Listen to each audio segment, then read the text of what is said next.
I want to ask how you get some of the guests that you mentioned before, people that have 30,000 to 50,000 followers and the person who had about 500,000 followers. I think somebody listening is considering this to themselves. Well, that would be great if I could even get somebody who has that many followers on my podcast. That would be, they might feel like they're not worthy. They might feel like their podcast isn't getting enough traction yet, that they're afraid to even ask somebody who has that. And secondarily, maybe we're afraid of it, but also it's like, how do we even get a hold of that person? So do you mind maybe sharing, how did you get in front of some of the people that have 30 to 50K or even the 500,000 followers? Like, how did that strategy go? Because you're talking about being strategic, and how did the conversation go? And who did you talk about? Did they have gatekeepers? So I know that's a lot of questions, but yeah, how did you basically get the people with big audiences?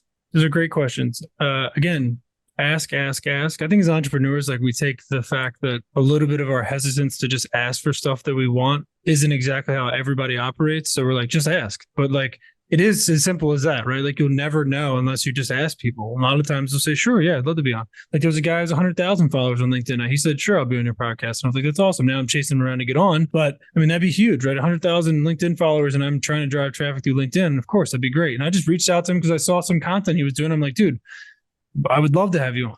The guys with some of those, so it's a two-pronged approach now. Podmatch will allow you to filter by follower count. So you can select, you can be a little more selective about the people that you have on your show. So you can say, like, I want people that have over 10,000 social media followers.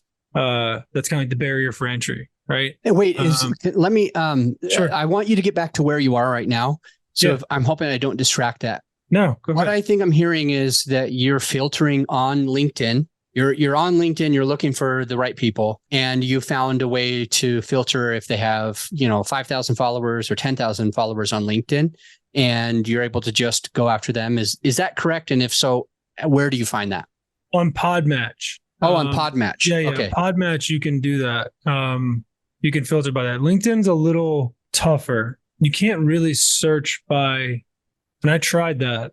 I actually tried to use a couple tools to help me export all of the contacts I had and like rank them by follower count. But it's not that easy. It's not like a metric that you can like mass get on LinkedIn, probably on purpose. But you can certainly, if there's somebody, I would start looking for people in your space, right? Like, look at people that are your target persona, right? Like, look for CTOs in your area, right? Mine are CTOs. If yours are, I don't even know what other people search for. I'm so into my own business, but like, if you were looking for other podcast hosts, right? You would look podcast hosts in Denver, Colorado, right? Like, that's where you start. And you just look at all of them, go to their pages, see how many followers they have, see if they're active, and then just reach out. Like, you can use a tool like Dripify is the tool that I use for LinkedIn automation. There's a million different LinkedIn automation tools, but tools like that will allow you to search for a persona type, right? So podcasters, and then you pick Denver, and you pick, I don't even know what are some of the other cities in Colorado, but like, you pick Boulder, like, pick some other ones, right? Just some other kind of bigger cities in Colorado. And you literally copy that search bar, the URL that's in the search bar, and you stick it in this tool, and it'll populate a campaign for you, right? And you can decide to say whatever you want in there. You can set up a sequence that has 50 different steps and all these, or you can just send them a message. Send a message to every person that's a podcast host, connection request to everybody that's a podcast host in Colorado, right? And maybe 30% of those people connect. You're just like, hey, we'd love to connect with you. I see you're a podcast host. I'm, a podcast host too, blah, blah, blah. Just something like kind of nice and generic. But like, if people see that you're in their area, they're much more likely to accept your connection request on LinkedIn. After that, reach out to them on LinkedIn. Just say, hey, would love to have you on my podcast. If you're interested, here's my link to my calendar. Would love to have you on. And either they'll ignore it, or they'll say yes, or they'll say no. But like, there's a good chance that you're just going to net a bunch of people off of that approach, right? So there's a bunch of different ways to kind of do it. Podmatch makes it a little easier from a paid perspective. You can pay to play a little bit, right? It's $60 a month, whatever it is, to kind of filter down and find the higher user count guests to get on your show. And also, those are people who are actively looking to be on your show, right? So they have a lot of people apply to be on your show that you don't even have to go out and look for. But the LinkedIn method is much more targeted, where you can look for your persona type that's in your target. You can go to their individual pages, and I think it shows their follower count somewhere on the individual pages, right? If you go pick the top 5, top 10, top 20, whatever, and then just send them messages, man.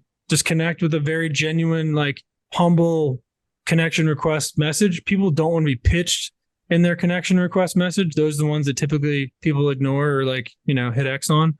But if you just connect and then follow up with just a quick message about, hey, I'd love to have you on my podcast. And people want to be on podcasts. People think, look, here I am, right? Like people feel honored for the most part, unless I guess there's some massive celebrity that they're too cool to be on a podcast. But like people love to be on a podcast and share their experience and their advice. So I would not be hesitant at all for anybody anymore. I'd ask anybody. There was nobody I think would be too cool or the rejection would hurt too bad for me not to ask these days. So I would just say, like, ask everybody and anybody that you think would be a good fit.